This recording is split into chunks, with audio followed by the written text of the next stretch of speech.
Welcome,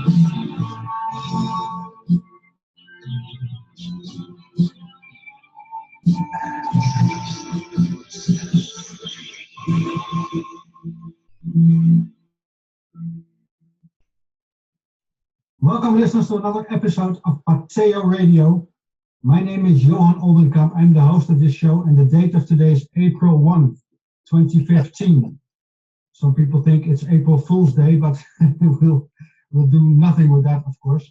The guest of this broadcast is Alfred Lambremont Webre. Alfred, please welcome you to the show. I'm really, really happy to be here. In the tarot, the Fool card is really kind of the Joker, but it's sort of the pivot card around which the whole deck is formed, and it's someone that is taking a leap of faith, and that's what all awakened humans are doing now. We're just taking a leap of faith into this new positive timeline. And it's a perfect day to take a leap of faith into the new positive timeline and let go of the old catastrophic tapes, let go of war, disease, crime, and poverty, because they're no longer real. They're just the program that people with vested interests are trying to keep on going to save themselves, in my humble opinion. Yeah, I can fully dig into what you're saying. I hear a kind of echo now. Yeah, because you have at least 3 websites, if I'm correct: exopolitics.com, newsinsideout.com, and of course positivefuture.info. Correct. And I think you're mostly referring to the third one, what you just said. But before we dive into the content, Alfred, can you give us a little bit of background information on what kind of human being you are so far on this planet? Well, I'm just a regular human being, and on my mother's side, the background is that I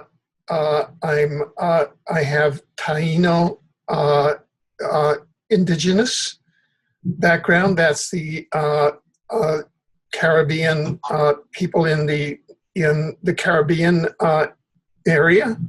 Mm-hmm. that came over the land bridge and when they were down, and the Tainos, as opposed to the Caribes, are very well known for partying and for having a good time.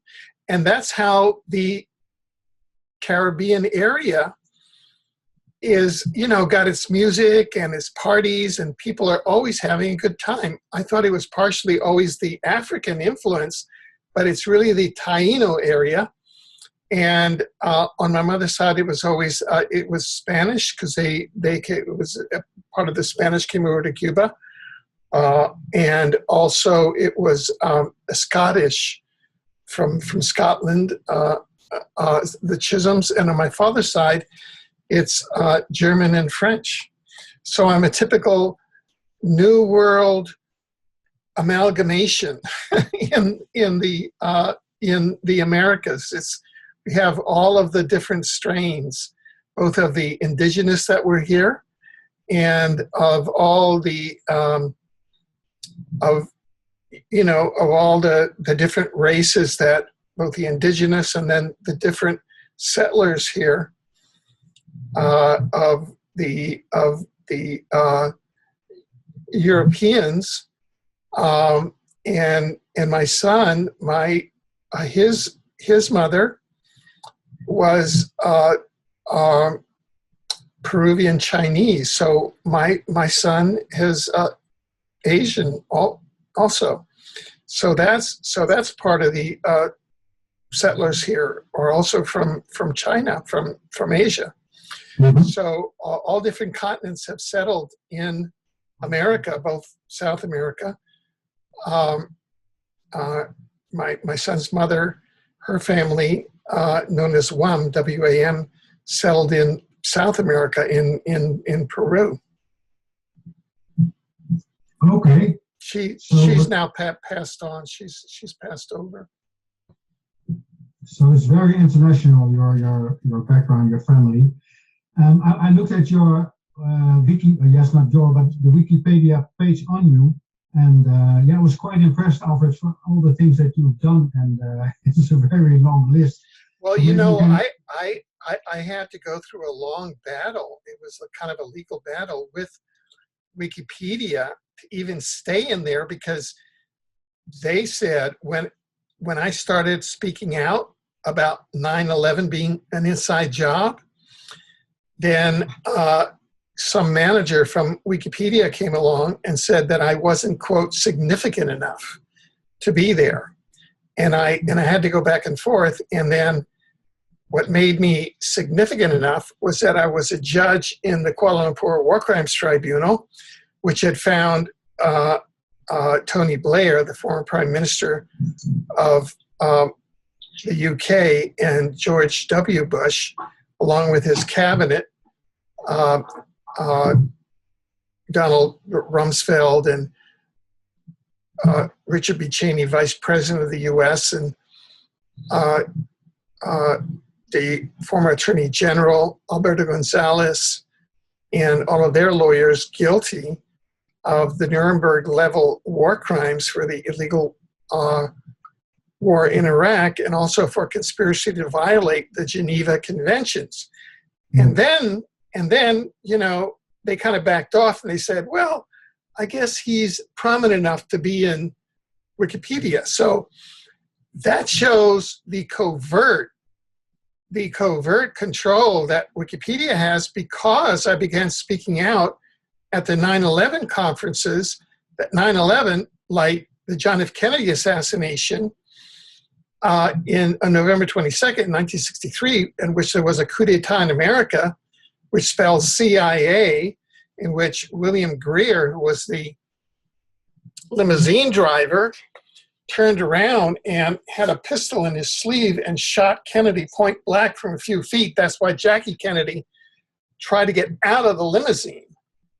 And you know, so I was speaking out against the coup d'etat, and that's why I had to leave the U.S., become a political exile in Canada, and become a Canadian citizen, dual U.S. Canadian citizen, because I would have been assassinated in the U.S. by the forces of the coup d'etat. So I want to be completely clear that the United States has been under a coup d'etat since November 22nd, 1963, that it is now functionally almost no longer a nation, that it serves as the military contractor for a three city-state empire of the Vatican, the City of London, and the District of Columbia that I call Vatlanusa, rhymes with Medusa. Vatican, London, USA. Okay. Yeah, and that stands for U.S. Corporation, not United States of America, which was originally a nation. So I just want to be clear about that, you know, that I'm in Wikipedia because as a lawyer, as a university professor, I taught at Yale and at the University of, I taught law at Yale and at the University of Texas. And as an international lawyer in the most prominent international law firm in the world, as a civil liberties lawyer with the New York Civil Liberties Association, I had to fight tooth and nail to stay inside Wikipedia. And so I don't take all of this lightly. I mean, that's what I've had to do for the last 40 plus years. It just constantly fight against these gangsters that have taken over our planet. So I just really want to speak out that way. And I'm speaking out that way because I know that you're based in the Netherlands.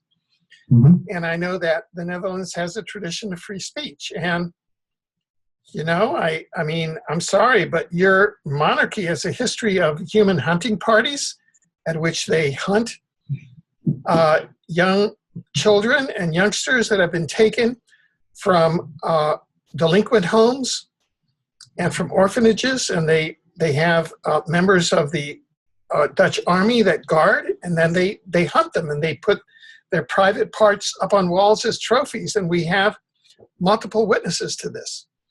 And they have, they engage in pedophilia, they engage in ritual child sacrifice, and they drink the blood and eat the body part, eat the flesh of these children that they ritually sacrifice, and they worship diabolical entities, and that's how they stay in power. So, I believe that we all should be outspoken and tell the truth. So I've come to tell the truth here to the Dutch people, and to let them know, and not to waste time with niceties. It's, the world's burning, and it's all political niceties, and in the meantime, we have these monarchs. I mean, I spent a lot of time in Amsterdam. I lived there. The last time I was there, I addressed, at that large hotel across from the palace there in Amsterdam. It was at the Nexus conference. And I was invited to inaugurate my book, Exopolitics, which I did. I was very grateful to be there, grateful to Nexus to speak in Amsterdam. However, there were members of the police, Dutch police, that were gang stalking us throughout the conference, trying to, invade our privacy as international citizens there. And so we're going to keep on going, whistleblowing. We're going to keep on, telling the truth. We're going to keep on exposing these pedophile monarchs for what they are, and for facilitating the transhumanist agenda of trying to robotize humans, of trying to make humans into the soulless, diabolical entities that they've become. And so, having said that, I'm very happy to be on your program. And I'm very happy that you said that, Alfred, because I think you're absolutely right about the nature of the people that want to control this reality and the kind of rituals that they have. It's monstrous, so to say. You've also studied, because you say you also use very harsh words for Canada, and especially the so-called monarchy in the UK. Have you also studied the relations between those houses of so-called kings and queens? Yes, I mean, if you look at it's, Holland, Belgium, Spain, the UK, the Vatican, they all signed the secret Treaty of Verona, so they're all connected.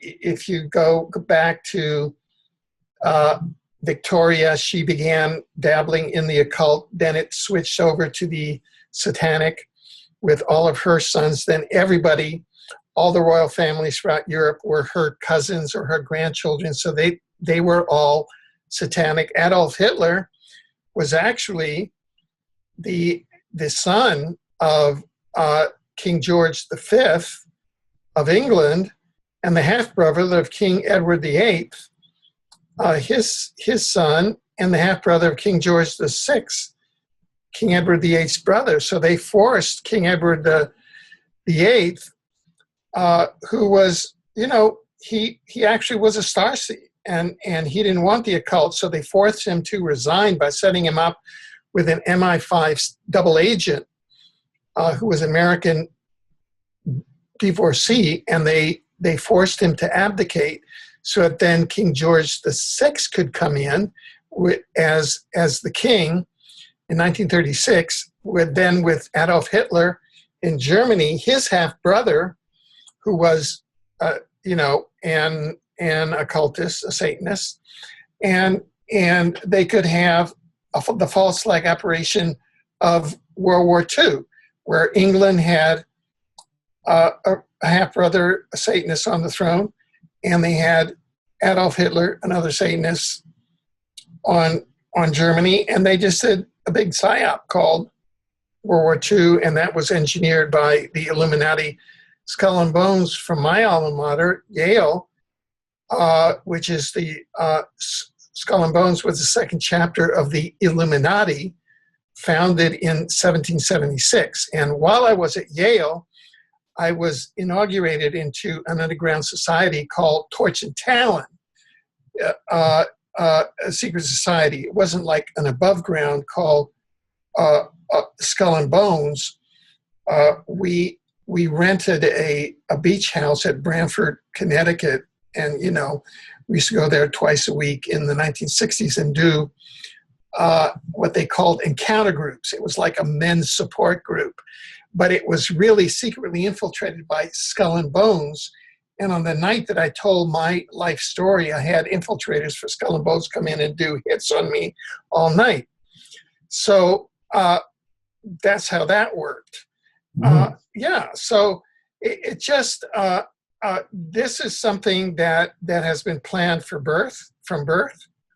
This is, when I was in, I've had the Rockefellers try to recruit me into their camp, and it just, this is a drama by a few satanic families, by the royals. However, the way that the satanic networks work, and we did an investigation of this, and people can go to newsinsideout.com, and we have a number of articles there, is that if you look at it now for the implementation of the transhumanist agenda, what they've done is that they have built it in the early part of the 20th century. The Draco reptilians, who were fronted in alliance with the Orion Greys. The Orion Greys came forward and simultaneously signed treaties with the US and with Nazi Germany around 1933. And so then they had both Germany and the US, who were, two of the principal parties of World War II, but they had signed them on through the Greys and the Dracos in 1933. Sorry? Yes, echo, but please continue, Alfred. Yeah, that means that they're starting to interfere because we're starting to get to the nub of it. And so that hooked in both governments, the Third Reich and the US government, into Grey and Draco mind control, but also it hooked them into the Draco human sacrifice, because what the Dracos demand is that every time that they meet with the US officials, they go into human sacrifice and blood drinking and eating of the flesh. So that we have witnesses that in the underground bases, for example, when they meet with the US government officials in these treaties, which are renewed every 10 years, then they have human sacrifice, and the US government officials have to go forward with it. That was built into the MK Ultra, which is an adaptation of the Grey and Draco mind control techniques. And the MK Ultra is how they then spread the ritual sacrifice and the pedophilia and ritual child sacrifice technology throughout the world, and they spread it into all of the power structures, which in the monarchies, the parliaments, the governments, the schools, the police, the hospitals, the municipalities, the social care, the social services, and the multi-generational families. And that's kind of their power base. That's like their base. And then on top of that now, they've technologized it and brought in the National Security Agency, NSA, and all of the technologies like chemtrails with HARP and chemtrails, which contain the nanobots that then 80% of the human population is now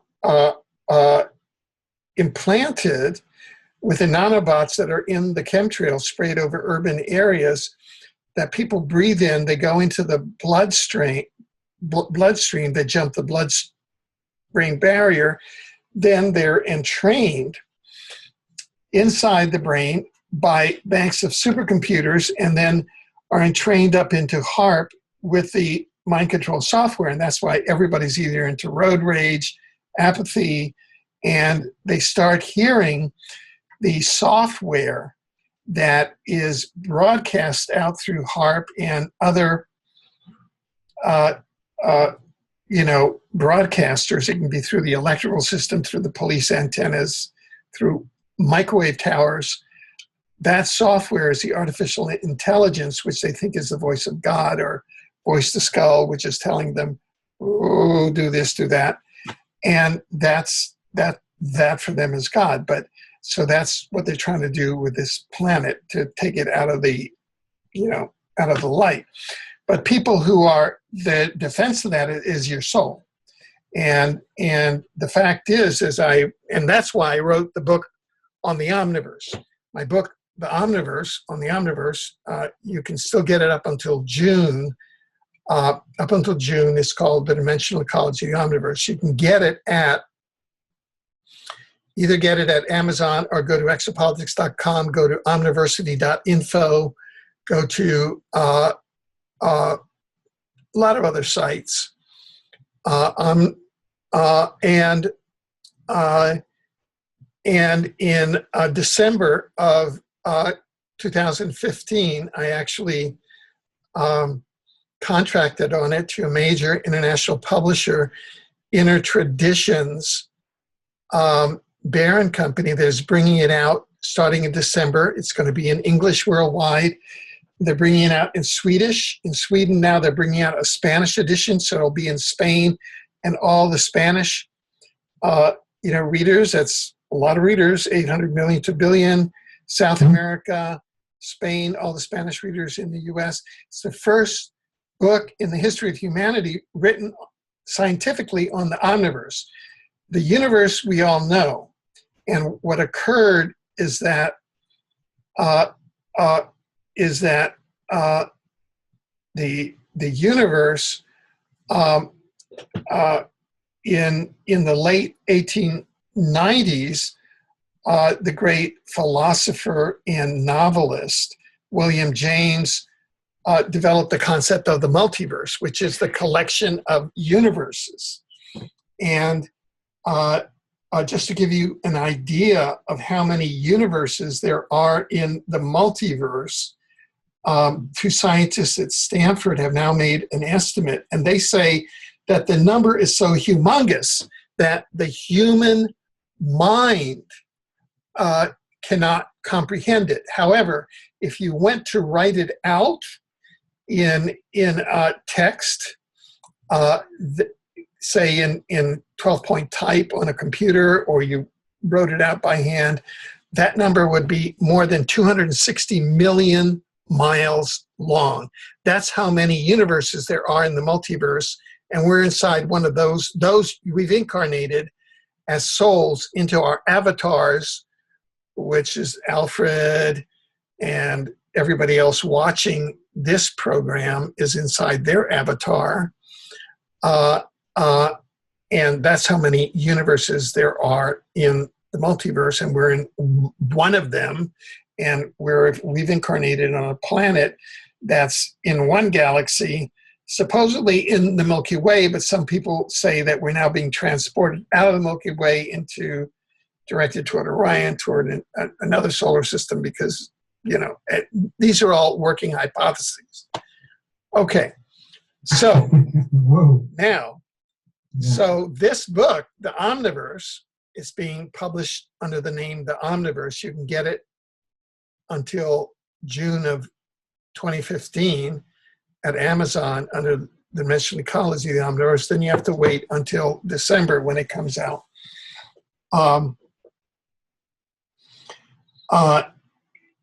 It is the first book written in history on the Omniverse. And I did that so as to arm the awakening souls on the planet against the transhumanist agenda. Because once, as awakening souls, you are aware of what the transhumanist agenda is attempting to do, and that is to neutralize your soul and capture it, or put it to sleep, then you'll realize that your last line of defense and first line of defense is your soul power. And the omniverse, the definition of the omniverse is omniverse equals multiverse. In other words, all the universes of the multiverse plus the spiritual dimensions. Now, inside the spiritual dimensions are the intelligent civilization of souls. Now, what are souls? Souls are holographic fragments of source. They are, we know from science, from the scientific method, that if you look at source or God as a sea of light, souls are like eggs of light. And the principle of a hologram is that the whole is contained in each part or fragment of the whole of the hologram. So our souls functionally are God. Each of us is God. And that's why you say, Namaste, I salute the God within you. And if we were on a fully awakened planet, we would realize that there's 7 billion gods walking around, and you would say, I salute the God within you. Because that is the design of the universes. That God is distributing itself throughout all of the universes of the multiverse. And the mission of the universes and the multiverse is soul development. Literally. So God is having all these experiences. However, there's also free will. So then you have free will to go off and, go off into delusion, illusion, error, evil, screwing up, wrong turns, trial and error, joy, pain, all of that. Now, the good news is that not only do we as intelligent souls, not only do we incarnate, that's not all we do. In fact, most of our work in the interlife between lives in the multiverse, we as a collective, the entire spiritual dimension of the intelligent civilization of souls plus spiritual beings, spiritual entities plus source, that entire collective is what operates as God in creating and maintaining the universes of the multiverse. We actually participate collectively in creating each universe, in creating and maintaining all the planets, all of the species, time, we adjust time in each universe, in each time-space hologram. We all do that individually so that, and we have specialties. So, we're actually experiencing our own creation as we come in here. So we've incarnated into a very afflicted planet called Earth right now. And we're kind of the, I would call it the, we starseeds are we're kind of the advance guard. And what we're doing is we are tasked with awakening the 7 billion now to the fact that we're on a positive timeline and that we have to transform and reverse the program from war, disease, crime, and poverty and ecocide into landing paradise on Earth. And that's our current task. Makes a lot of sense, Alfred. I fully understand the spiritual dimension here, but can you give me your take on what is the agenda of the people they want to control, and why do they sacrifice humans, and why do they all those kind of macabre rituals? What do they gain from it? What is their overall goal or agenda? Yeah, Well, I think that now their overall goal is trying to bargain with us for a truth and reconciliation session so that they can survive. That's what they're trying to do at this moment. And what we're trying to do is to get to a position where we set up that truth and reconciliation worldwide, and we engage in a truth and reconciliation with all of the parties that have been engaged in this process at all levels, from the Dracos to the Orion Greys to the Illuminati to the Coneheads, everybody on down. We come to the table and they come out in a truth and reconciliation and do that. And I say that there's a precedent. There's a book there's an ET abductee called Jim Sparks. And I interviewed Jim Sparks. I read his book, and they asked me to contribute an introduction to it, which I did, which was supposed to be printed on the second edition. I don't know if it ever was or not. But in that book, Jim Sparks is a person who's a lifelong abductee, and he became what's called a keeper. And these are a particular species of greys, I think. And what a keeper is that he's a human who is so repeatedly abducted that it becomes like a trustee in a prison, where his job is to tell the humans that are being abducted that everything's okay, and just for them to go along with the program that they're not going to be harmed.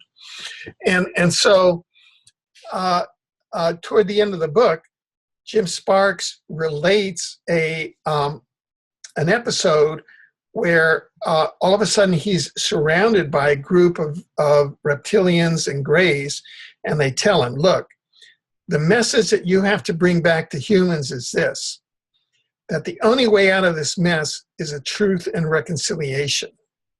That there have been so many crimes committed that to try and prosecute these crimes is just not going to, it's just going to be continue the bloodshed one way or the other. And the only thing is that everybody comes out and goes, look, this is what we did. And there's a truth, there's an acknowledgement of criminality, and whatever comes out of that, there's a thing called restorative justice.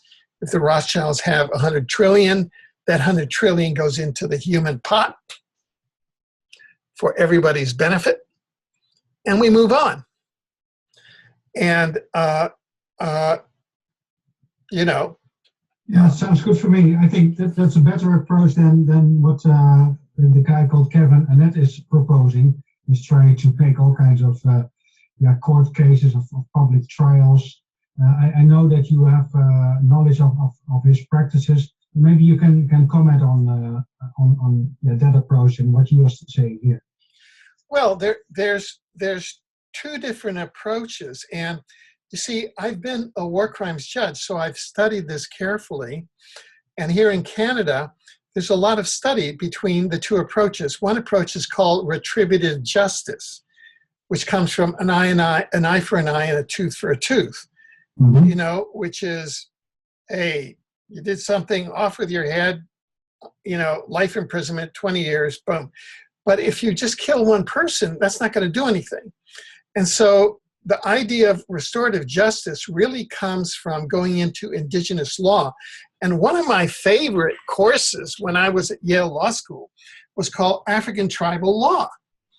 And it should have been called indigenous law, because what we did is we went and we studied all of the indigenous cultures. We studied Eskimo law. I mean, Eskimo law is amazing. And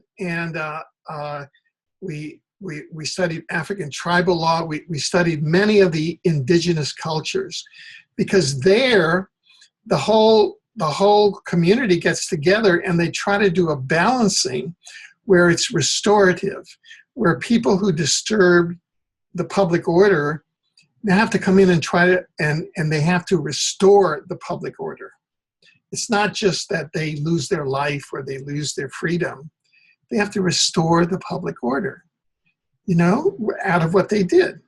So if you have somebody like a Rothschild family who for the last 300 years through conniving took $100 trillion and created World War I, World War II, and they're trying to do World War III, and, made a bunch of families from the Ford family to the Rockefeller family trillionaires, and made themselves $100 trillion, and they were the Bauer family from bumfuck Poland or something, hey, I'm sorry, but you got to put that 100 trillion on the table. You're going to have to go to some kind of attitude camp for a while. And everybody get that 100 trillion comes back to restoring the earth and restoring humanity and restoring trust and, getting off this transhumanist agenda and bringing us back to a human planet. And the same thing with the Draco reptilians and with the Orion Greys and with their treaties to bring in a false matrix when they came in and they tried to do double treaties with the Nazis and the US playing one off against the other. We now have the fleet, the intergalactic fleet now has the Draco reptilians and the Orion Greys up against the wall. We can just blow them out toward the other end of the universe, toward a different universe. So that's retributive justice. We want restorative justice. So we'll bring them into the truth and reconciliation process. That's what we're talking about. I think that's the most wise road ahead from here. Yeah. Because all others will lead to destruction mutually, probably.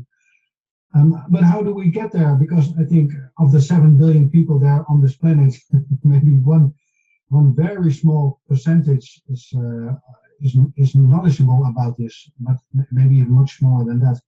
How do we reach out to the rest? Yeah. So this is where the positive timeline comes in. And, a lot of people have been poo-pooing my equation of the positive timeline. Even people who call themselves awakened have been poo-pooing it. And I think people should go to positivefuture.info and take a second look at the positive timeline equation. Now that equation is as follows. Positive future equals positive timeline plus unity consciousness. That's an equation. Now, what does that mean? That describes an interactivity between two structural components of our holographic reality. Remember that we're not in a real reality. We're in a virtual reality. It's like if we're all wearing Google glasses, okay? It's like if we're all inside a video game. It's like if we're all inside a virtual reality. We're not inside a real reality. We're inside an artificial reality. It's a very good one. It's been designed by the best higher intelligence that there is, God, Source, and the intelligent civilization of souls is the best there is. So we got everybody on board with our virtual reality. But guess what? It's a virtual reality. So, and virtual realities have science behind them.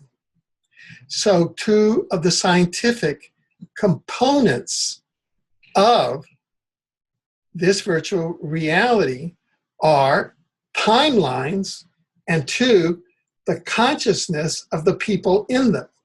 Okay? That's what determines what goes on in the video game. Okay? Yeah, makes sense. Okay.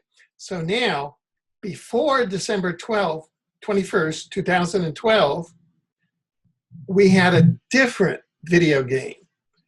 That timeline was based on duality consciousness. And duality consciousness is I win, you lose. Okay? In other words, war. I win, you lose. Crime, I win, you lose. Disease, I win, you lose. Poverty, I win, you lose. Okay? And sports to this as well. Yeah, you switch over to a positive timeline, which is based on unity consciousness, which is we are one. If we are one, it's not I win, you lose. We're one. So what happens to you is what happens to me, right? If something bad happens to you, something bad's happened to me. You see what I'm saying?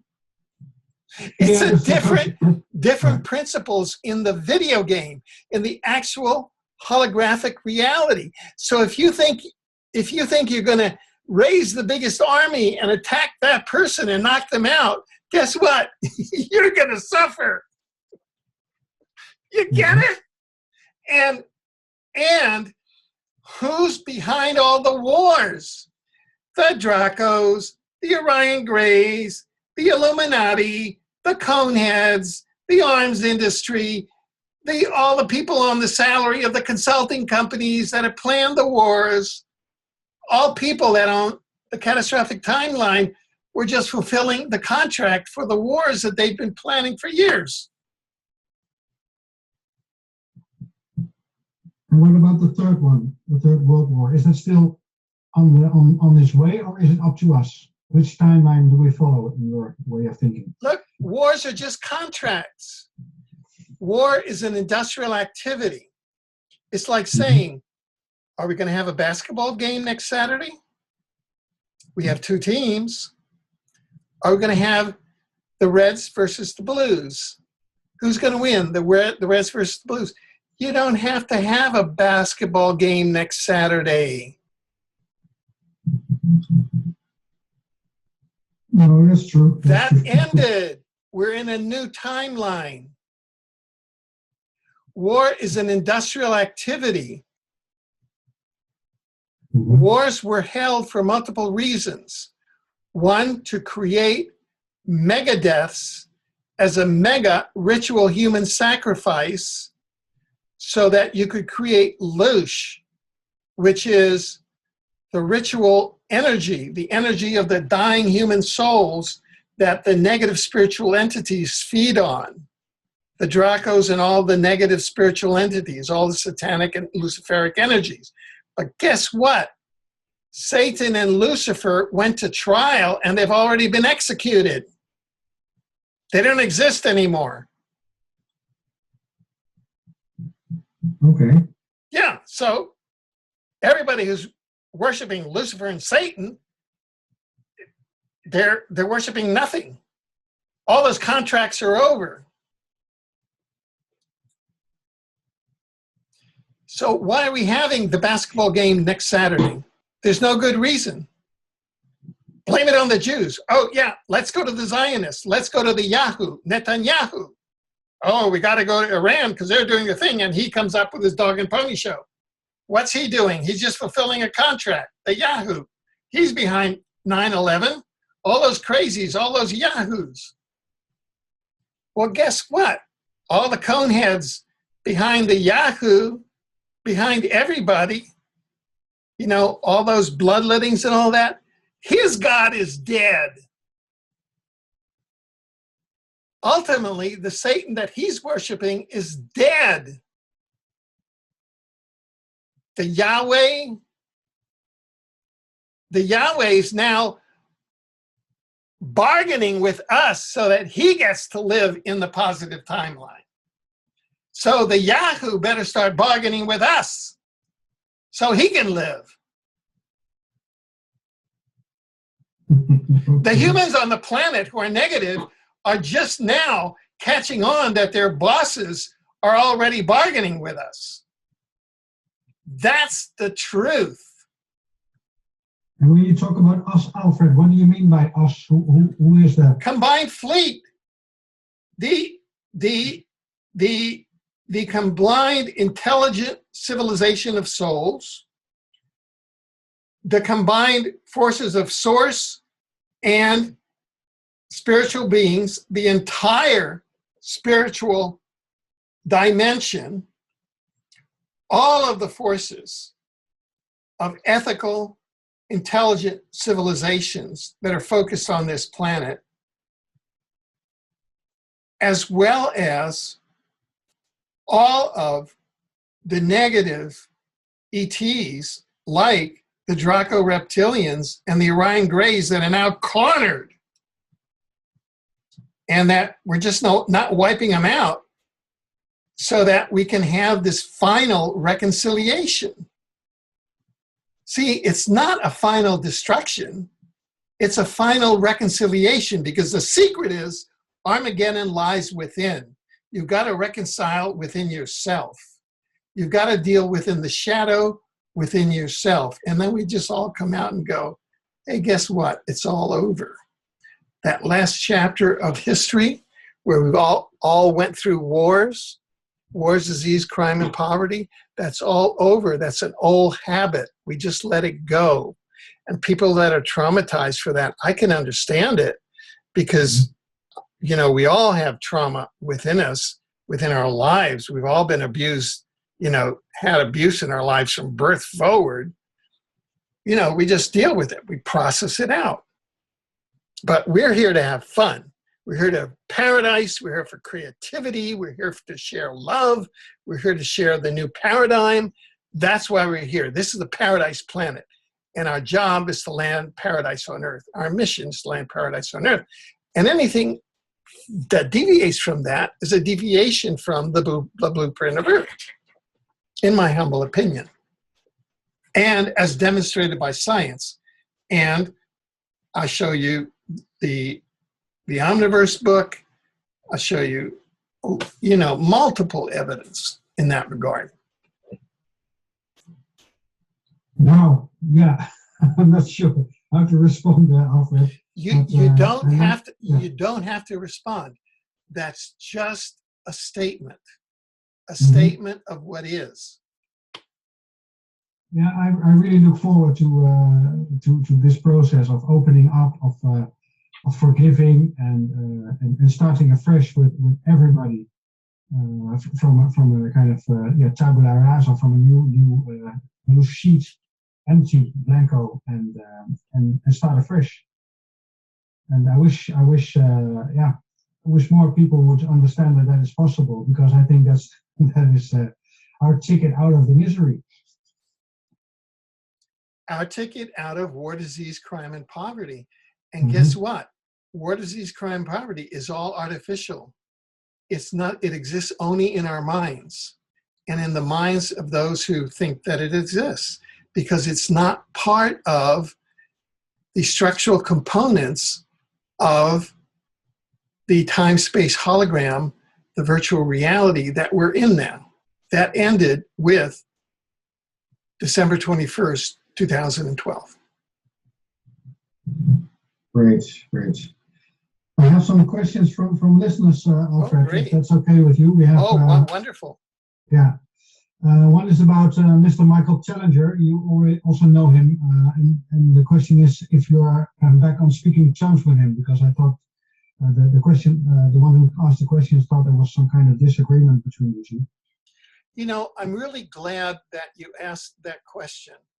And this is what happened. In fact, last night I wrote to my good friend and colleague, Laura Eisenhower, and I said, look, I really want to apologize to you if I put you in an awkward situation regarding Michael Tellinger, because you connected me to Michael Tellinger, and it was out of Michael's generosity that he invited me to South Africa and then to see Adam's calendar, which for me was a revelation, where I saw where the Anunnaki first landed, and it really expanded my vision.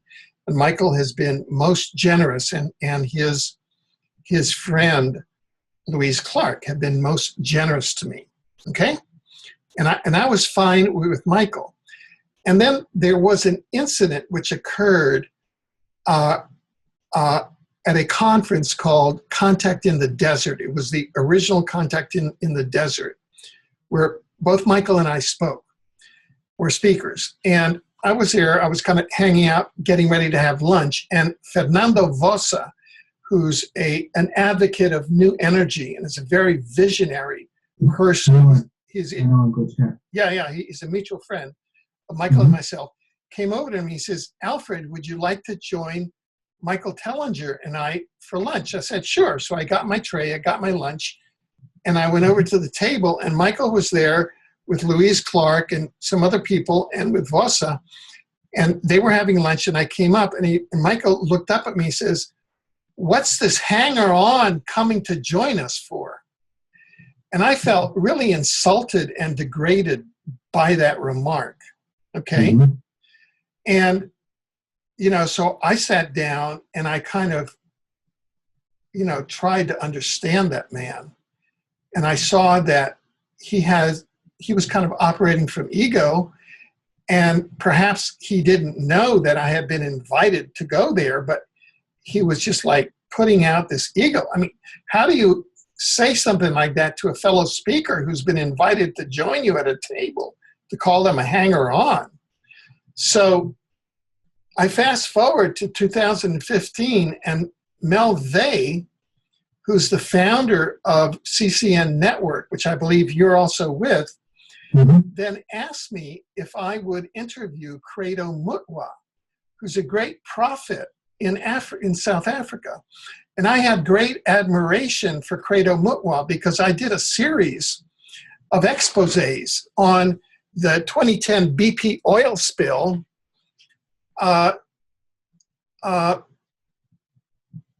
which Credo Mutwa, as a prophet, had prophesized. And so I had enormous respect for him as a prophet and a shaman because he had prophesized it. And so I said, Melve came to me and says, I want you to interview Credo Mutwa because he had a contract with Michael Tellinger to do an interview. He's now poor. He doesn't have any money. And Michael Tellinger didn't do anything with the contract. So I got a copy of the contract. I looked at it, and I investigated it. And in fact, Michael did the interview, and he didn't bother putting the video on Amazon or any place where Credo could have gotten some royalties. So I felt greatly privileged. A mutual friend of Melve's and Credo's went to the village where Credo and his wife live, and they got us on Skype, and I interviewed Credo and his wife, and I was blown away by the privilege of that. And it was just, most of the interview was about that. And then I said, have you heard from Michael Tellinger? And then Credo said, look, it was really my fault. I think it was a clash of cultures between the African culture and the white settler culture, the white male settler culture, which Michael Tellinger represents, which has this weird male arrogant ego around it, which I experienced at Contact in the Desert. What's this hanger-on doing here? I don't have to do anything for him. And it's the same arrogance of this guy who went and got a contract from Credo Mutwa and then didn't bother to take half an hour to put it on a CD and to go to Create Space and put it up on Amazon where everybody would have bought it. He was just too distracted in his ego at the time. So I thought that was a good story to bust them a little bit. Because I gotten busted. Well, let him get busted a little bit. So that's what happened there. And just last night, I shared that with Laura Eisenhower, and I said to her, you're Michael's friend, and I'm sorry if I put you in an embarrassing situation. And Laura came back and said, look, no worries. You did what you thought was right. And, that's fine by me, and you didn't offend me. Now, what I'm going to do is I'm going to send a copy of this interview to Michael and to Louise, and I'm going to say, look, this is the background. It wasn't personal. It really sort of is a universe of what comes around goes around. It's unity consciousness, okay? Now, maybe I should have swallowed my pride and said, no, I'm not gonna interview Credo, but Credo is a prophet. And Michael, why didn't you put his interview on Amazon? Jesus. So. Thank you very much, Alfred, for clearing this out. Yeah. I know the story also a little bit through Mel V, because she also interviewed Mr. Credo. But thank you very much for clearing this out. Sure. Yeah, we have about 4 minutes left, so time is really flying. Your story with Kevin Annett, maybe you have 1 minute to say about that. Not too long, but just to make sure. Yeah, look, I've known Kevin for 15 years. And Kevin is a brilliant man. He is a novelist. He is an innovator. Because of him, the whole child sacrifice, pedophile, the genocide in Canada is now part of the public agenda. And everybody owes him a debt of gratitude. He also is, and this is what I put in my group on Facebook, you know, he's what we call a madcap activist. See, I'm basically, as a judge, I had to be very conservative because I was a war crimes judge with the Kuala Lumpur War Crimes Tribunal, and I follow procedures. I mean, I was a law professor at two universities. So Kevin came to me to report on his tribunal, and it turns out that in his tribunal, he had created email addresses that he said were personnel on the court that in fact were email addresses of him, of fictitious persons that he was manipulating. And he wasn't honest with me as a journalist. And he had perfectly valid evidence, and this tainted the evidence. So I was furious with him for tainting the perfectly valid evidence that he had. So that's why I went out and did my own independent investigation and affirmed that evidence, which is now published at newsinsideout.com. And I have just 2 things that I haven't followed through that Kevin has the evidence for, but he tainted it. And those 2 things are, number 1, I want firsthand evidence that Pope Ratzinger was directly involved in ritual child sacrifice and pedophilia. We need that. Number 2, I want direct evidence that Pope Bergoglio, the current Pope, was directly involved in pedophilia and ritual child sacrifice. We need that. And if he can deliver that, I think it's great, you know, and more power to him. I just got hoisted on his petard of this tribunal, where he was playing parts in the tribunal through phony emails, and he fooled me. And I'm a judge, and you can't do that. So he put me in a very awkward situation, but I've forgiven him. I call him a madcap activist, but now he's got to come clean, and he or somebody else has got to produce those 2 pieces of evidence against Pope Bergoglio and against Pope Ratzinger. If there is no evidence, then we can move forward. Thank you. Yeah, that's really clear. Thank you. Yeah, you really help people to see this correctly. Maybe you went too far in his deeds. Maybe there's something wrong, but it doesn't really matter. We're all on the same side, and actually everybody's on the same side, because we want to draw the line under it and make a new start, as you explained at the beginning. So thank you very much, Alfred, for being my guest in this broadcast. Listeners, thank you very much for listening to Pateo Radio.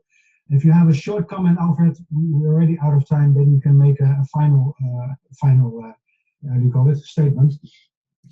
You know, our job now is landing heaven on earth, landing paradise on earth, and, you know, internalize the positive timeline, and we're home free. Great. Thanks. Thank you. Full stop here, yeah. Again, Alfred, thank you very much. Listener, thank you very much for listening to Pateo Radio. Next week, my guest is Jeremy Ayres, and then we talk about miracle supplements. Hope you'll tune in next time, same week, same time, findingvoicesradio.com. Thank you for now.